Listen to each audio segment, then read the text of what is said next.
PSL Statement: Yes, democracy is under threat, and Biden is a part of the problem. Joe Biden's prime time address on Democracy Tonight was an attempt to cover up with rhetoric his and the Democratic Party's abject failure to prevent the extinguishing of abortion rights, the assault on black voting rights, and the nationwide attack on big business against union rights and workers. Speaking in Philadelphia, Biden proclaimed, quote, "Donald Trump and MAGA Republicans represent an extremism that threatens the very foundations of our republic," end quote. It is noteworthy that in his speech Biden did not mention abortion and abortion rights even one time.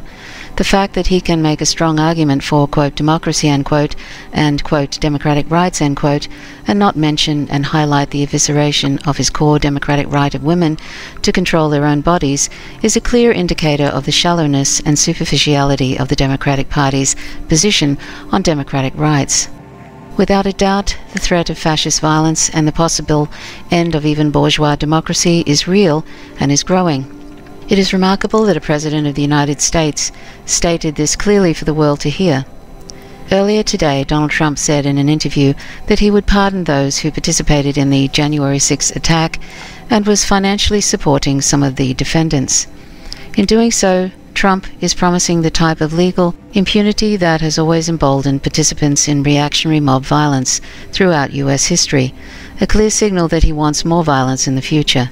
These types of threats aim at forcing through an extreme right-wing program supported by a major section of the ruling class establishment that wants to roll back the fundamental democratic rights won during the surges of people's struggles in the 1930s and 1960s. But Biden is part of the problem too.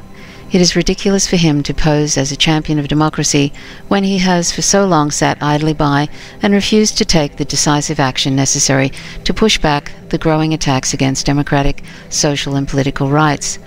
After so many broken campaign trail promises, we have to look at what Biden actually does, not just what he says. The attack on democracy reached new heights with the Supreme Court's overturning on abortion rights in the Dobbs decision. The Democrats could have eliminated the filibuster and passed a law legalizing abortion at the federal level, all without needing a single Republican vote in Congress.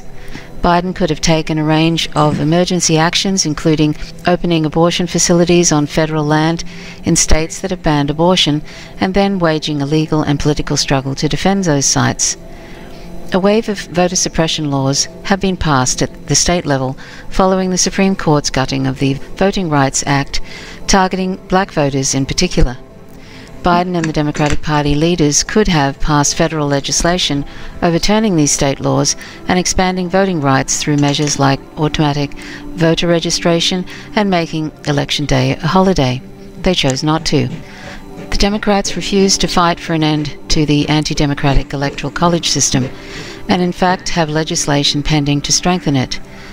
The electoral college is a relic of a system based on slave labor. It was designed and has been repeatedly used to thwart the will of the majority to empower the right wing. Biden has also contributed to the threat to democracy by ignoring the social and economic rights of the working class. Is it not a fundamental democratic right for workers to be able to form a union? And yet Biden has totally abandoned the PRO Act that aims to dramatically expand union rights. Can people really participate in a democratic society if their basic material needs are denied to them? Biden has also abandoned plans to bolster social programs in the fields of education, healthcare, housing, childcare and more. And now Biden is enthusiastically joining in on the attack on democracy with his proposal to surge 100,000 more cops into the street. We need a real people's democracy, not a police state. It is hard to imagine a person less qualified than Biden to lead the fight to defend and expand democracy in the face of the right-wing onslaught. For that, we need millions of people to take to the streets in a grassroots movement for a new kind of society. And that was by the Party for Socialism and Liberation.